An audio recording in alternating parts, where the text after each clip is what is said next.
Good evening, ladies and gentlemen. Welcome to the Rogue Wave podcast, the frequency for all things pop culture and the disruptors behind it. We talk comics, movies, TV, and pop culture every Wednesday night, 8 p.m. Eastern, right here on RogueMatter.com, YouTube.com/RogueMatter, and Facebook.com/WeAreRogueMatter. Join the movement. Go Rogue, RogueMatter.com. Tonight, what's Rogue? The Obi Wan Kenobi trailer dropped last week, but get some word that we did not actually get the characters we were supposed to get originally. Is that a good or bad thing? We discussed that in a little bit. Plus, I want to bring back the Slacker. We talk reality bites. We talk about the 90s because that's where we're from. And the we in question is myself, host Michael Dolce, joined as always by my cohort in crime, the Lord of the Radio himself, Mr. Hassan Godwin. How you doing, sir?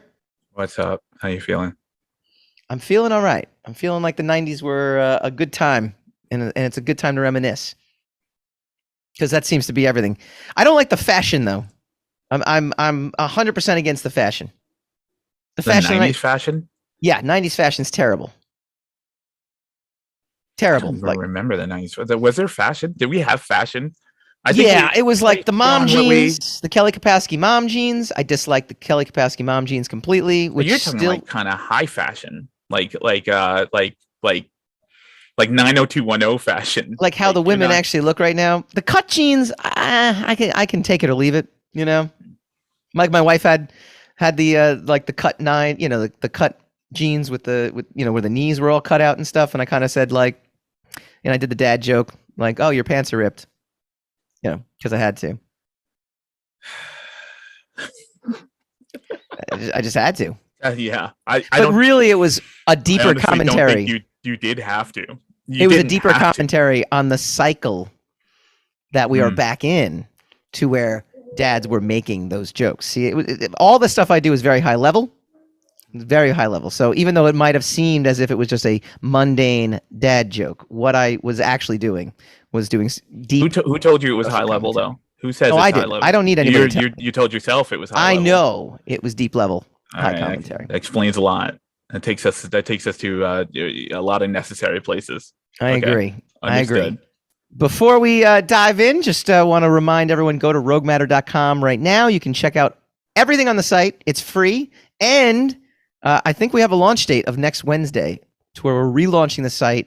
We have a mobile app coming, mobile reader. It's going to be pretty exciting. All the stuff up there for free. There's going to be some tiered subscription levels as well, too, where you can get even more stuff like exclusive content from yours truly, from people from different creators. It's going to be a tremendous experience, and I'm pretty excited for when it takes shape. So I think next Wednesday is going to be the big drop, but we'll tease it a little bit more throughout the week. Follow us on social media as well. Twitter.com/rogue_matter. The rest is We Are Rogue Matter. You can go check us out on Instagram as well, too. All right. Obi Wan Kenobi trailer dropped. And my first reaction to it was a level of nostalgic excitement that I have gotten from Mandalorian and I've gotten from Boba Fett and we've gotten from the Disney Star Wars shows to this point. However, this one was a little bit deeper than that for me because what it illustrated to me or what it resonated inside me was this is the first Disney Plus show directly connected to the storyline of the trilogy movies. Mandalorian takes place in the world of. Boba Fett appeared in, and that takes place now in the world of Mandalorian more than anything else. This is the first, hey, there is no hiding this. We're not going to sneak a Luke Skywalker cameo in here. There's Luke. This is what happened in between. It feels more to me like a Rogue One type movie that kind of fills in the blanks between both trilogies. And this is the first attempt I think that Disney Plus is doing, in my mind, that kind of that's it. We're telling you this is Obi-Wan. This is as important to you who are fans of the movie as watching the movie themselves. Was that what kind of reaction did you have seeing the trailer? Was it something similar to that or completely different? My attitude was they better not screw this up. That was my first reaction. Because it's a lot on the line, right? That's tough to say. Because we have absolutely no idea what to expect, and so we don't know. We don't really know what we want yet until we see it. So it's kind of one of those really bad commissioned. If you ever done commissioned work, where you're working for someone and they're like, I don't know, I'll know what I want when you give it to me, and it's like, okay. So we will know what we don't want when we start seeing what we don't want, so that's true. That's kind of really tough. How much goodwill do you think very little Filoni and Favreau have after Book of Boba Fett? After Boba Fett, right? Yeah. I think their star is a little bit diminished. In the Which is crazy because Boba Fett wasn't bad. It wasn't a bad show. Their eyes, they're a little bit diminished in the eyes of the punditry, though. So they will exasperate that out until that seems like that's the genuine narrative. That's the altogether narrative that nobody liked the Book of Boba Fett, and that that there are. So I think if this doesn't stick the landing, we'll start getting stories again about how Disney Star Wars is terrible, and they can't even save it with their TV shows. There's nothing that they can do to make news, to make the fandom happy. So I think there's a lot riding on it, unfortunately. And look, that all comes from the butchery that was the sequel trilogy, right? I mean, because if you really think about it, go back and I mentioned Rogue One. I mean, after Rogue One, you sat there going, "Wow!" And even Force Awakens, right? You could even, because it was right around the same time that those two movies came out, and you sat there going, like, "All right, this Lucas selling this off to Disney was a great idea. This is really a good idea. This is something that, we're going to get more Star Wars, and they're going to be that wasn't my produced." reaction to it. What's that? Yeah.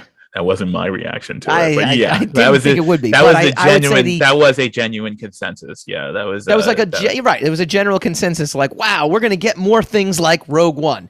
Okay, Force Awakens was kind of a retread of Star Wars, but you know what? Hey, Han Solo, that's great. We got more. We got the basis for something that could be great. What we ended up getting after that, though, was so. Say what you will about Last Jedi, and we both panned that movie. It was just generally very divisive, and then Rise of Skywalker was just an apology, which was also divisive, or at least just not great, to the point where the entire Star Wars legacy, just diminished in the eyes of the general public. It also didn't help that Game of Thrones was bad. Because they had announced that the creators of Game of Thrones were going to do their own movie, and then that was one of those like, oh man, that's like when it rains it fall, when it rains it pours kind of thing for Disney. I feel bad for them in a way, to be like, hey, we got the guys from Game of Thrones. Oh, did you see the way that just ended? Oh man, Disney can't do anything right. They're gonna have these guys ruin Star Wars too. That was unforeseen. That was not their fault. But again, it was. It's contentious debate as to whether they did ruin it or not. Like there's always, there's what the Twitterverse says. Sure. And then, but I guess that's conventional wisdom also. That, and now they're gone. Now they've gone into exile, so we have no idea. They're probably going. They're developing for Netflix under a pseudonym. Right, yeah, but they're going to probably do it under a pseudonym. Or like their company name. They're not going to put their names up front. Just until whatever they do for Netflix becomes a big hit, and then they could say they were Dan and Dave again. But it's probably going to come out. It's like Shyamalan had to do like for a couple of years, where his movies just came out and you didn't know they were a Shyamalan movie until like you looked into it. Yeah. You're right. Yeah, but you know what? That was really smart of him, because then he was able to make movies. They were modestly successful until what was the oh boy, Split, until Split came out. I think Split was the big one that brought him back to where you could put his name back on things. You could actually. Yeah, well, he also had that the elevator movie. But he didn't put his name on that one. Yeah, but I mean, when it came out that was Shyamalan, then that was like that was a decent hit. Yeah. The very next movie he did, they put his name back up on the marquee. Yes. So that was before Split. I mean, that might have been the next big movie, might have been Split, Yeah. but they put his name on it before we found out that Split was a hit. That was career resuscitation 101. Yeah, and then Glass, he did Glass after that, which kind of almost put him back in a pooper.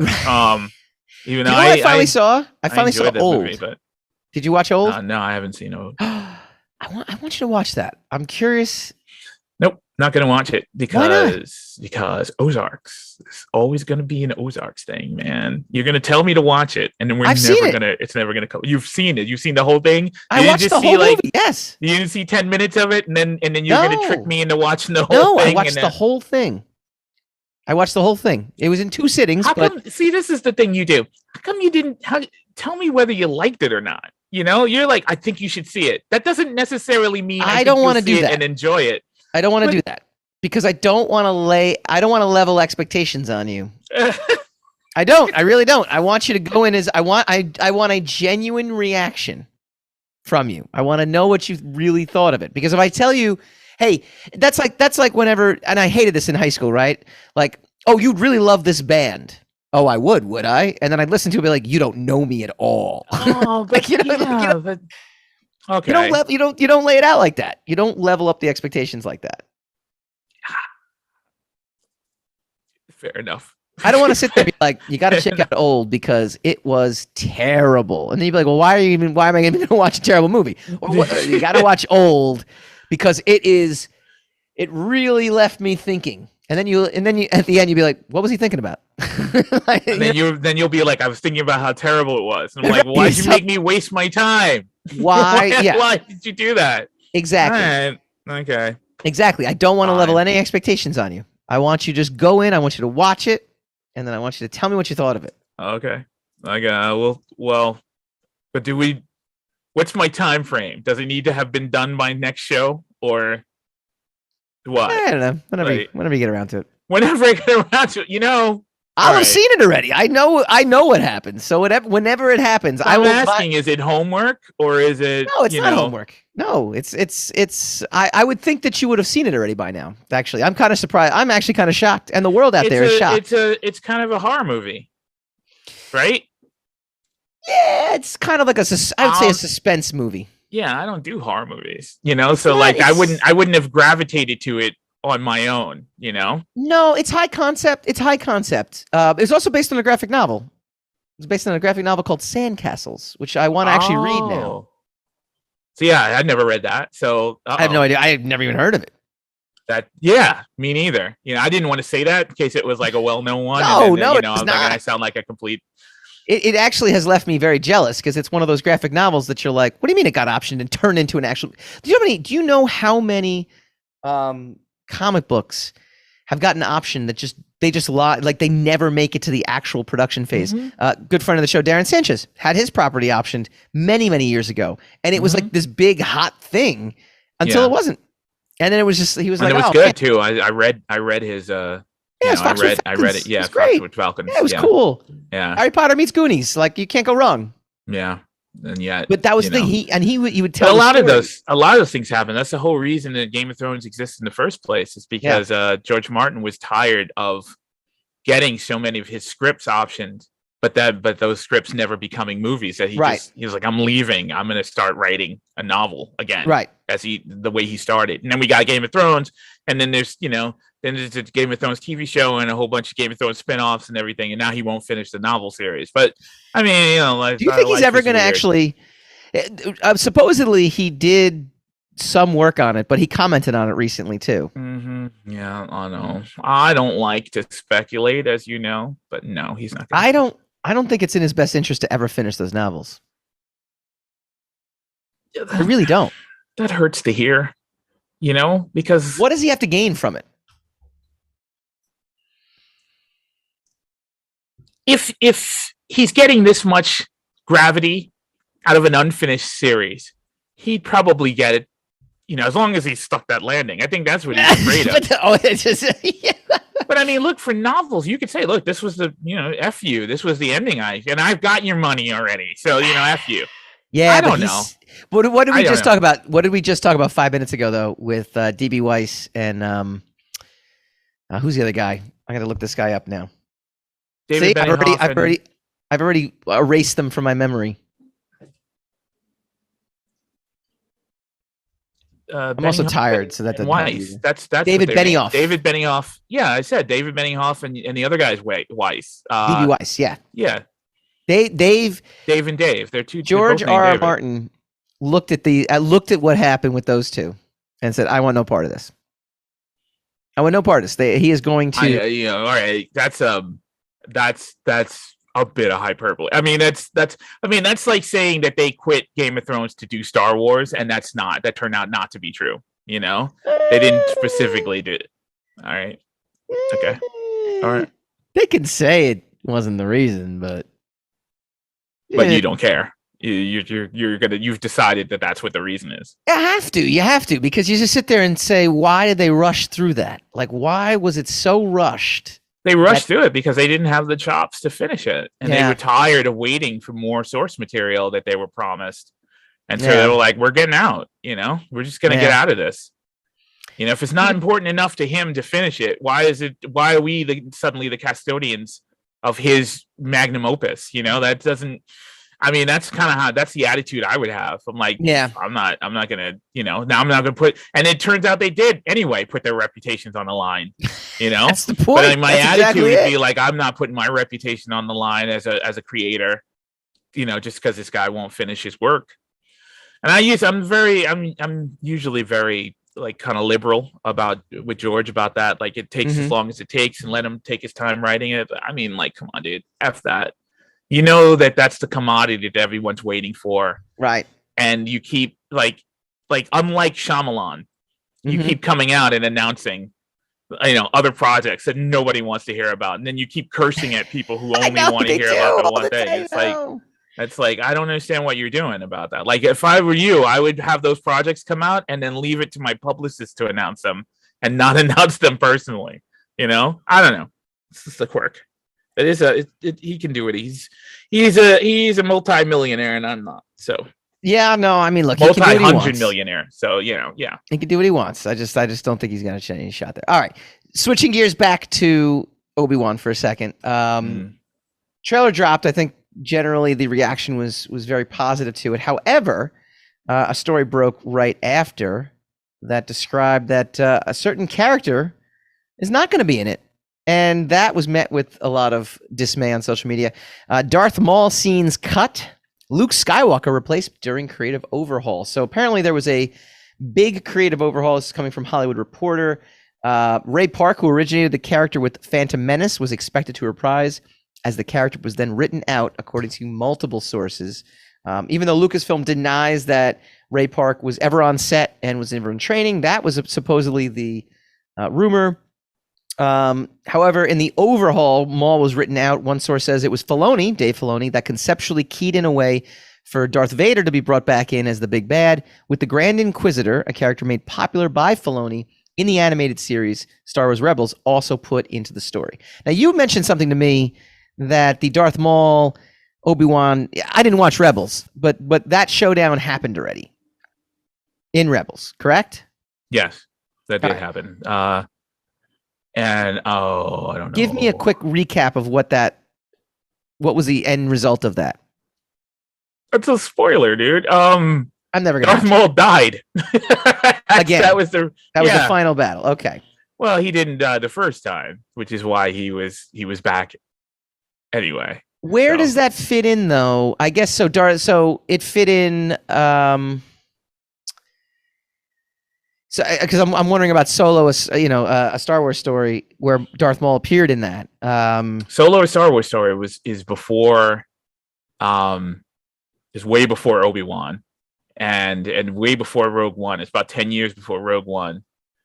So Obi-Wan probably takes place sometime maybe 5-6 years before Rogue One. Yeah. So he would have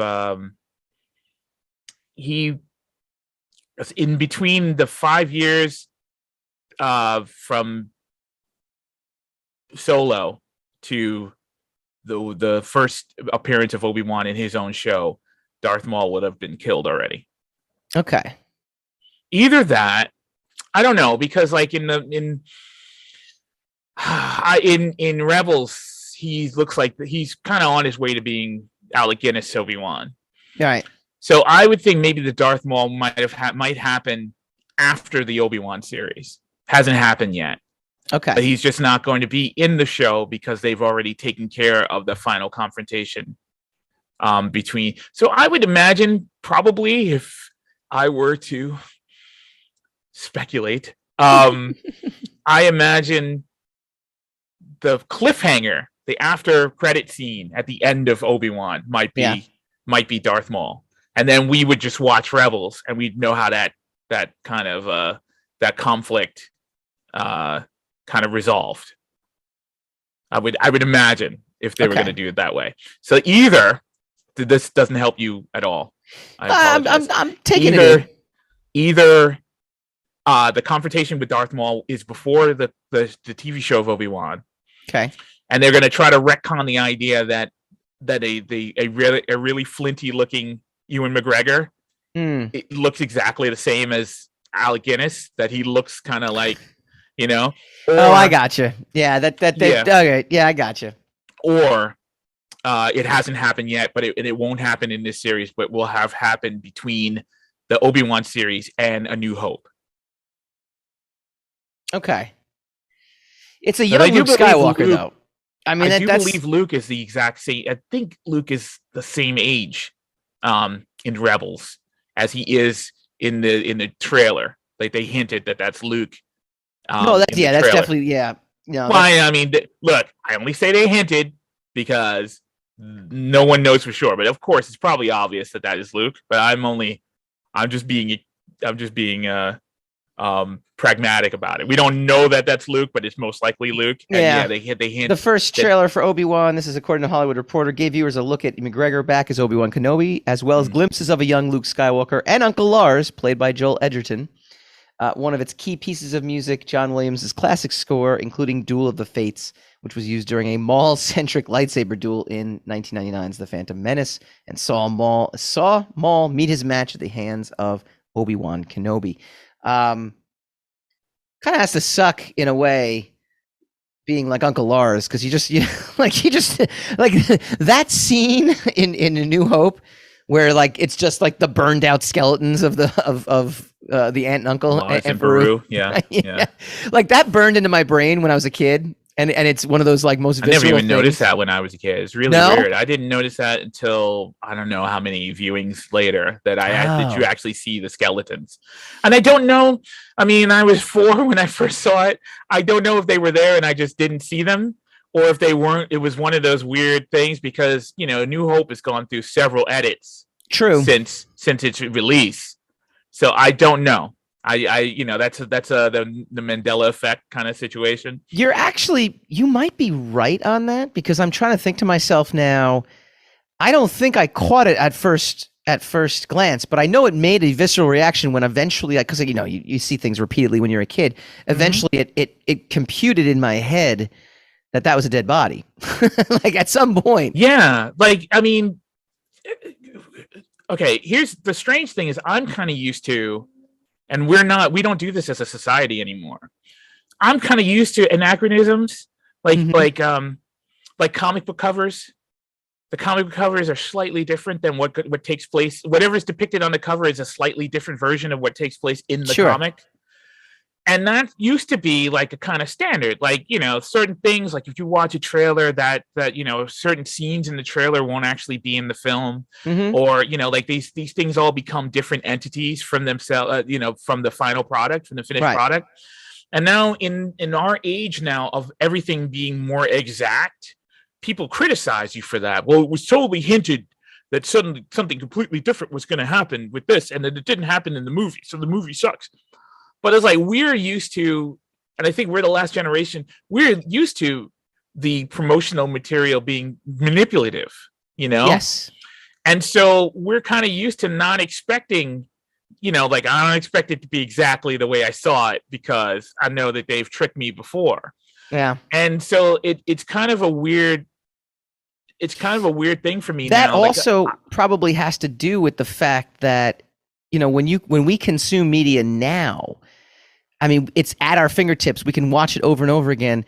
there was a scarcity to seeing it. So if you saw like an ad for a movie, like you were saying, I mean, that was it. It flashed across the screen. If you missed it, you missed it. Like there was no like going to your phone later and being like, oh, I want to go see that again. Oh, I want to dissect it scene by scene. Like you had to literally, if you wanted to dissect it, you had to literally know where it was going to be shown in terms of like, where would this commercial come on, and be ready with your VCR, to actually record it and press play and then dissect it. There was none of that. You had to tape shows without cutting the commercials out and just hope that they showed the commercial again instead of going to YouTube and watching it. Yeah, absolutely. Everything that was kind of adventurous about, the viewing experience from our age is just at your, not really even a point of contention now for people. So it's just really strange. Like I've had clients, I've done like book covers for them and stuff like that. And they're like, this is not exactly what is in my book, Right.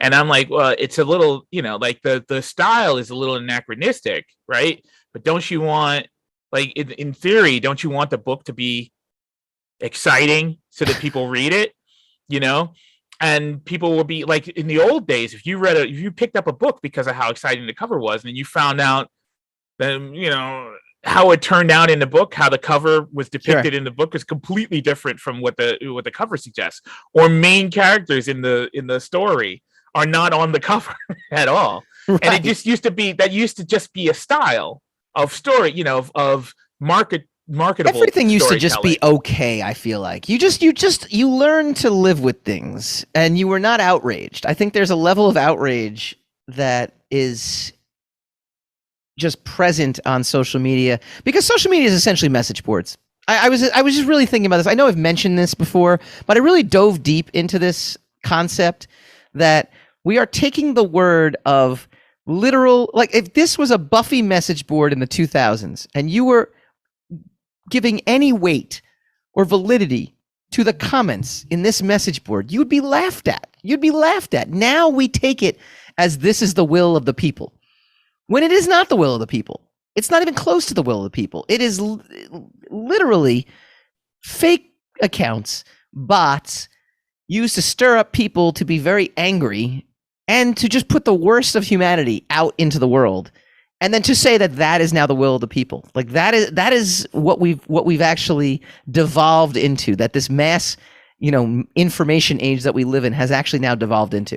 It has devolved into that we give message board trolls validity. The people make it real, right? Because those clients are telling me that it's not exactly, cover perfect, story perfect, because they're probably worried about people claiming that they falsely advertised. Yeah, I know.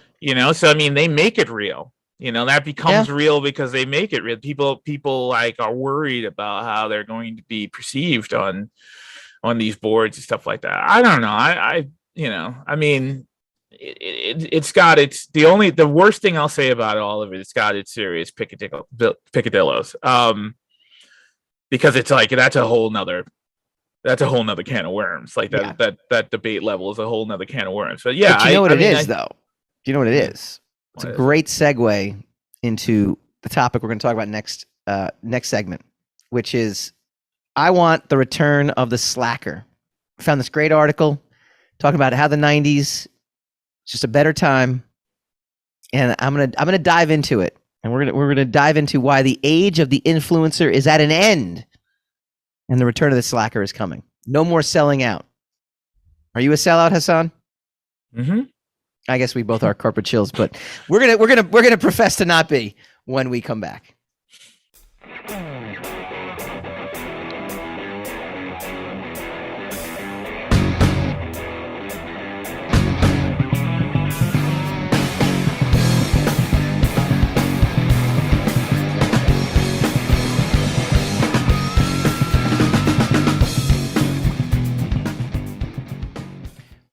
Back to the Rogue Wave podcast.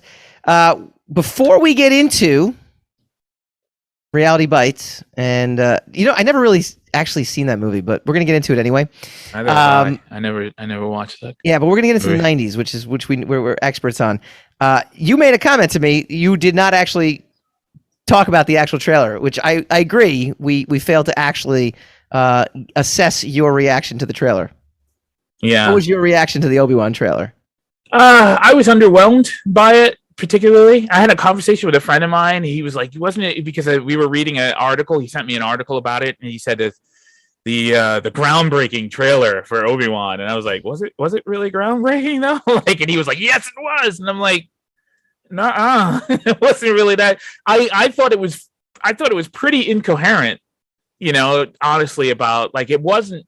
I thought it felt very schizophrenic to me. It felt like it was very desperately trying to show us all the actiony points in it.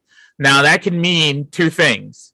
That can mean there's not a lot of action in the show at all, and there's a lot of Obi-Wan riding a camel one side of the show to the other. It's gonna be a lot of or desert. that means that there's a lot of action and they didn't want to give away any of the which is what I hope it is. But personally, I was like, all right, let's see. I mean, my friend Wayne, he was like, I've seen that trailer about 50 times already. And I'm like, it's all right. People are really being, reacting profound to that. And I'm kind of like, all right, that Obi-Wan trailer happened. Awesome. But it didn't overwhelm me. I'm going to do something that's very out of character for me. I'm going to agree with you 100%. The actual contents of the trailer, because I don't even know. I assumed when the Grand Inquisitor, I guess that's the guy's name, I guess, showed up, he was like a big deal, because I didn't watch the cartoons, I didn't watch Rebels, I didn't watch Clone Wars, I didn't watch anything tertiary to the main. Because you're a fake fan. You're a fake fan. No, I'm a geek. I don't ever profess to be. I know. I understand your delineation between geek and nerd, but you're a fake fan now. You gotta watch the ancillary stuff, man. They're trying to make it essential for you. I know to have seen these things. I know, but I'm pushing back. I'm pushing back. If you want, but you're gonna be in the dark a lot. That's okay. You're gonna be in the pitch black. It's the role of a good storyteller to the point where I don't need to see everything. That ain't how Star Wars is that's not how the story is told in Star Wars, man. You gotta consume all the ancillary materials to know things. I think, like, for instance, I know how Maz Kanata got Luke Skywalker's lightsaber. I don't know who Maz Kanata is. Who's that? Fake fan.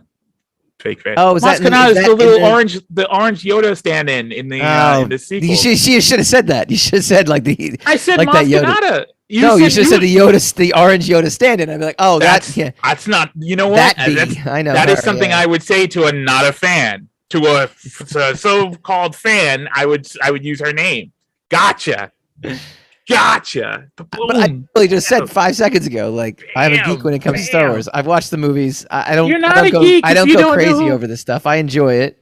I love the original trilogy. Learning the characters' names is not going crazy. It's not like the Bob, okay? Bob or like Jeff. You know what I mean? Like these are like fake sci-fi outer space names. Which why is it that every outer space like creature has to have complicated names? It's like what's like the typical reaction? Like, how do you pronounce your name? If you could pronounce it, I'd have to rip out your tongue. That's a typical like. Because calling every alien a Bob would not be very exciting. Be awesome. It's not immersive. Remember, you got to be immersed in the stuff, right? It's the immersion that makes everything happen. Come on. Like, what's up? Come on. I'm Jeff. I'm Jeff the alien. They somehow figured out your sci-fi would suck, dude. I think that would be really bad. In their train of evolution, they've somehow managed to figure out English that is exactly like our English. Yet their names are completely different. It's not like, you know what I mean? They're speaking basic. They're not speaking English. That's the language of Star Wars. It's not English. It's called basic. English. It's called basic. I know, but it's the same language. It's come up with like a Bob or a Jeff. We only hear it as English because the stuff is translated for us in our direct feeds here on Earth, so that we can understand what was happening. I'm Jane. All right, you're Jeffrey. On that. Anyway, I agree with you 100%. I think it's the idea of Obi-Wan that is impactful. It's the idea of, again, someone now, and Obi-Wan's interesting too, especially Ewan McGregor, right? Because the character spans, I don't know, 40 years, 2-3 generations of people. But Ewan McGregor specifically taps into the young market as well in a way that the original trilogies, Alec Guinness would have tapped into if they had something like Disney Plus back in the 80s to where you could watch a show of Alec Guinness being Obi-Wan, you'd be like, wow, that's the guy I know from the movies. Well, now that's Ewan McGregor. It's the guy they know from the movies that they watched when they were kids. And us as fans of the character for, 40 plus years, that's the impact. It's the impact, again, of seeing this character in canon, in a streaming show now, in a limited series, as they like to call it, which somehow always end up with a season 2. Which just means there's probably not going to be a season 2. I don't know. Loki was supposed to be a limited series. You didn't think you're getting Tom Hiddleston for more than one series, more than one season. I suppose so. I think it would be pretty difficult to lock down Ewan McGregor for more than to lock him into a TV. Who knows? I mean, he really supposedly was very excited to reprise his role and to come back. So I mean, if it really does well, but you can get into the weeds about how much goes on in between Revenge of the Sith and A New Hope. Yeah. But you can't, I don't know how deep you could get into it. I mean, I'm calling out the limitations of my imagination by that, but I don't know how deep because they're so deferential of canon. Yeah. They don't want to ruin canon because the fans are, so they're probably not going to. Well, they don't want to see like Obi-Wan foster a love child. Maybe they do actually. Who knows? I mean, they're not going to feel. They're probably not going to feel like they are free if they commit to an ongoing series. Yeah. They're not. They're going to be enslaved by canon. So and look, ultimately, we know what happens to him. Right. I mean, that's also that's what I'm saying. Black Widow disease in a way too, right? Where you ultimately already know. It's not even just being deferential to the character. It's also just I think this show is going to happen because everyone wants to see Ewan McGregor play Obi-Wan again.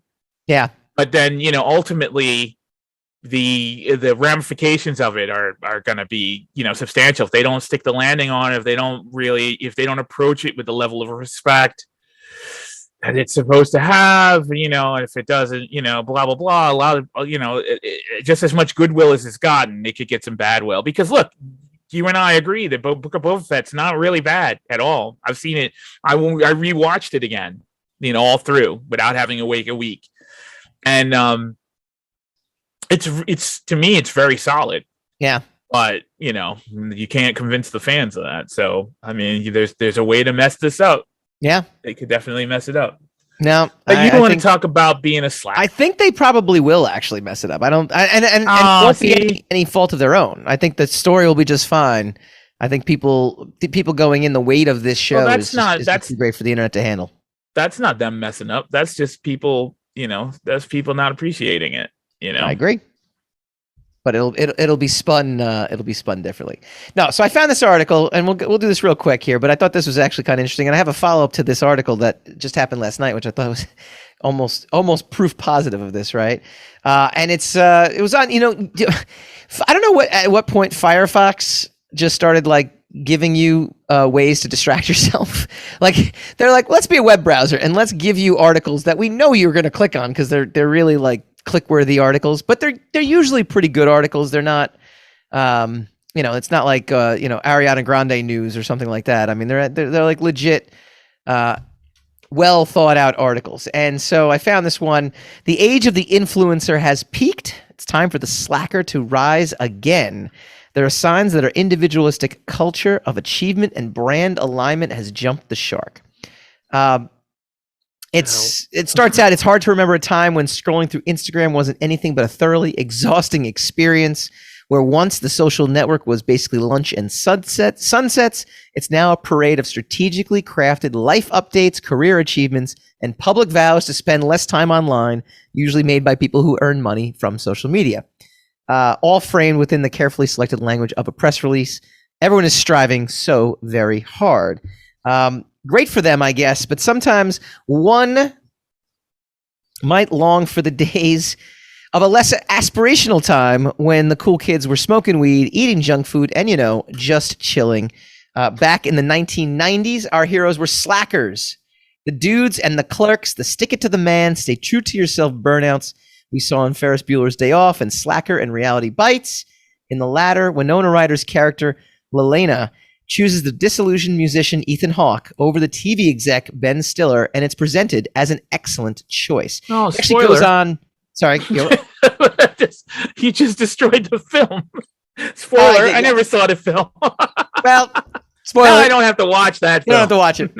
You can go back to slacking. It says nobody cool was trying to monetize their lifestyle back then or rake in the brand endorsements. Selling out, remember that, was whack. It even goes on to talk about a Ben Stiller quote, talks about Janine Garofalo and how if she had a particular routine that was killing it, she would purposely not do it the next night. That was like the mentality. Like that was the Pearl Jam mentality. And it's kind of funny because I feel like Ewan McGregor right now looks like old Eddie Vedder. Kind of like if you put them side by side together, kind of look exactly alike. It's kind of crazy. So Eddie but Vedder's that was like the Kurt Cobain, Eddie Vedder, I want to be a small, club band. I don't want to, selling out was like the biggest thing, like the biggest no-no of our generation. Our generation was not, was carefully programmed not to sell out, not to give into corporations, not to give into media, to not be like the yuppies that came before in the 80s. And somehow this generation, it's been complete opposite. And they reference that through the article. It's a great article. It really does sum up, I think, a lot of what my feel on this generation is. I don't understand. That's kind of, you know what? Having known you for years, that's kind of weird that you would gravitate to that because you're always so like goal oriented, and you're talking about like the goal. I mean, that's pretty much what happened to us or the younger people as they became. I won't necessarily say success oriented, but they became success hungry. Yeah. And therefore, there was a certain regimented kind of lifestyle. There was a certain place that they were supposed to be at a certain age. There was supposed to be a certain amount of money you were supposed to make at a certain age. And that just became the zeitgeist, man. Mm-hmm. You're talking about slacker mentality, the 90s of like being lost. Nobody tolerates that now. Nobody tolerates being lost or having to find yourself. Remember that people used to talk like that in our day or, just trying to figure out what to do next with the, and there was less urgency in the time that we had. And so like everybody now is very much like time's running out, time's running, you got to seize the day because, tomorrow's going to be, you could catch Corona tomorrow. You could be dead. And so, I mean, I think the 80s got hold of the 90s kids. And now that's what we're dealing with in the now. I don't think it's the 90s kids. I think it's the But you're saying that. Well, I mean, 90s kids are now the parents of the. I'm talking about kids who were kids in the 90s, like who grew up in the 2000s and the 20s and the 2010s. I think what happens. Boomer fever. No, see, I think what comes down to this is what I find interesting, right? Because I feel as if the youth should feel this way. But then when you get to a certain age, you want your life to amount to something. And so at that point, you need to kick it into some sort of gear. I also don't like the fact that all these goal-oriented kids out there are crowding my space here. I'm very goal-oriented. I'm trying to get somewhere. I don't like these kids. I get off my lawn. Wait, you want the kids to be slackers so that there's less competition for you? Exactly. I want to succeed. I'm in awe of this. I thought you were gonna have like an existential discussion about like the divergence between the two generations or whatever. But you're just annoyed because the kids are too tenacious today, and they're too tech savvy. It's very annoying. It's very frustrating. I hate being on social media. I'm very upset with that. I don't like that at all. It's like I had this thing going, and then all of a sudden, everyone started thinking like me, and I'm like, I don't want people to think like me. I want to be the unicorn, and I want everyone else to continue slacking off. What the heck is happening? This is going completely. All right, I don't know what to tell you. I don't know what to tell you about that. But again, I just mean the kids, though. I really just mean the kids. Like once you hit 30. You got to grow up, and you got to do some stuff here. Well, they're growing up early though. What's wrong with that? So wait, follow-up story. You ready for this? So I don't know if I'm honestly going to tell you. I don't know if I'm ready for it. So last night I was playing basketball. So I'm in a slacker. You should have been working, man. See, I told you 30 and over. Got to be 30 and over to be in this. And one of the other guys we play against, his son is an influencer. And I've known the kid too. I mean, like he would bring the kid like when he was a teenager. Better than being an influencer. Yeah, well, that was a terrible joke. Like I'm not allowed to do those? Okay. Oh, you're allowed to, but I'm allowed to pan it as well. I mean, look, you throw it out into the world. That's all we do now. I think that's brilliant. I personally, but okay, I'm listening. Please. I grew up with this kid. Like he was a really good basketball player. He was like when he was 12, 13, like he was, and then he ended up becoming like a rapper / influencer. He lives in Manhattan. He's dating Whoopi Goldberg's granddaughter. He literally has just stumbled into this influencer life where all of him and his friends are worth like $500,000 for just posting their stuff online. And I asked him like, what's going on with this music? And he's like, well, he's retooling it. And I'm like, he's got to get on that now. He's 25 now, the kid. He's probably worth more than both of us combined, but still like it's fascinating to me that in a way they're monetizing this slacker life, right? Like that's essentially what they're doing. They're monetizing slacker life. Like what? Like you're what just does he annoyed do? that you don't know how he doesn't do anything. He just posts about doing nothing. You're annoyed you haven't figured out how to make money doing that. I'm annoyed that I wasn't 20 years younger. That yes, if I was in here, I would definitely do the same thing.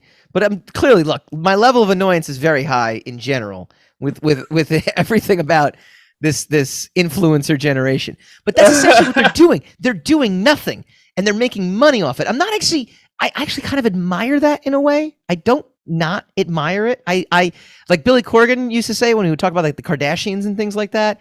He's like, look, people used to bash on the Kardashians, but whatever it is they do it really well. And they do. Yeah. And I can't take that away from them. They really do it very well. So I actually admire them, but I also hate them at the same time. Wait a minute. Okay, so that's what this segment's about. Then you just want to rail against the millennials and this Gen Zs. Because millennials have gotten on my case for naming everybody who's young a millennial. Obviously, yeah, no, you got to separate the two. It's Gen Zs now, that are the annoying. Because now the Gen Zers are annoying the millennials. Correct. So it's all okay. It's all cycles. So yeah, so you're annoyed. You're annoyed at their ability to monetize their slackerdom, their uselessness. Yes, unlike we could. Yes, exactly. We were utterly useless, but we never knew how to make any money off of being useless. Think about it. Now, mind you, they're working very hard. I don't actually think that they're not working hard because social media is like that's mentally and physically draining after a while. Like I don't even know how they do this. I don't know how they just post about nothing. I hated taking photos. I was never a photo person. Like a lot of my friends took photos of me, and that's like my reference of my like past is photos taken of me, not me taking photos because I just never liked it. But think about it. They're like snapping photos of every little thing they do. They come out with a new outfit. They do this. They do that. They have to take a photo of everything. They gotta put it up on Instagram. They gotta put it up on Snapchat. Wait, okay. So this one time I was having dinner with a couple of friends in the city, and I was walking to the bus stop I was crossing over Lexington to go to Madison to cross to the bus stop. And at the corner, right in front of me, out of nowhere, stops the DeLorean. You know, the time machine. Wow. The DeLorean, right? It's obviously now the logic we tell ourselves is obviously being driven to showcase someplace or a show or whatever. Or that was Doc Brown. Who knows? It could have been Doc Brown. So I'm like, holy crap. Based on a true story. Holy crap. That's the DeLorean. Yeah. Right? Now, two millennials walk right by like Clint Eastwood. Those cameras came out. It didn't even occur to me to take a picture of it to show my friends. I'm just sitting there like astonished. Holy crap, the DeLorean. And everybody else is like, get a picture of the DeLorean. It's a completely different culture. Like the two generations are completely different. And they were millennials because they were old enough to have their own apartments. So I'm not talking about Gen Zers. Yeah. So, I mean, look, I get it, but they understand we can use the tech. They are the tech. They understand the technological lifestyle. Yep. in a way that we could never really. We don't live it. We just use it. We don't live it, These right? people That's actually the most profound thing you've said this entire show. We don't live it. Wow, we the whole show, all Yes. 6 years. Okay, all right. No, I don't know. I don't know. I just meant today. I don't know. Okay, all right. I'd have to go through the archives. That was close. Yeah. I think I've said more intriguing things than that, but I mean, yes, they are the tech. Yeah. They are these things. They are Instagram. Mhm. Because they don't use Facebook. They're too young for Facebook. Facebook is too old for them. So they are Instagram and Snapchat and Isn't it amazing? We've come to a point now where the social media channels have aged segregated to a by point, age. Yeah, right? segregated by age. It's actually like, whereas we just kind of experienced it all as like one big amalgam. Now there is we just use it because we know how to. We're just happy we know how to use it. Like, I get this. You know, I know. All I have to do is post this, or I can post my thoughts, and it goes out to the whole world. How cool, you know? But and then there's some of us, because you're younger than I am. There's some of us who are even more oriented to using that material, that those platforms, than the rest of us, because it's an annoyance to me. You know, like, I gotta tweet. Come on, can't I just? Every time I finish a drawing, I gotta post it out there, because it's like, that's what I gotta do. But these kids, they friggin' live it. They live it. Yeah, and I mean, we don't understand that. I don't understand checking in wherever you go to a restaurant, telling everybody. You know, you can actually follow. This is gone off the rails. I like this though. You can actually now, like, my 15-year-old cousin, like, knows when her friends aren't hanging out with her, because she can track them. This is what I'm saying. It's a total mentality. I don't want to know about that. I don't want to follow my friends. I don't want to know when my friends are lying to me. They're all, right, exactly right. They told me they had plans, or they couldn't get together tonight. Oh, but I see them. Know that. They're all together at the coffee place. And they have to be laughing at me, who's sitting at home, not there with them, because I'm the only one not there. So know that sometimes that's more pain than you're willing to deal with, you know. But these kids embrace the pain. I guess I don't know. I don't get it. Do you guys get it? I think that's the point, that we don't get it. All right, that was our show for tonight. Next week, we haven't done a trailer truth or trash on Batman yet. What do you think? Maybe next week? Maybe next week's the week.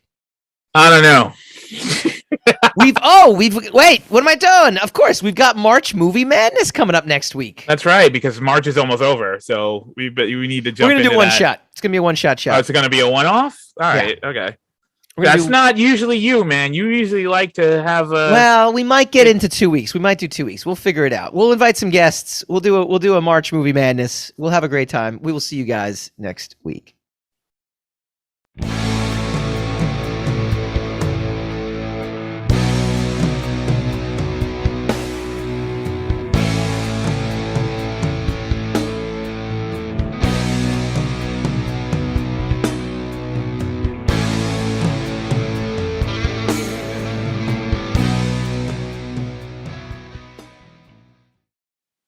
Rogue Wave.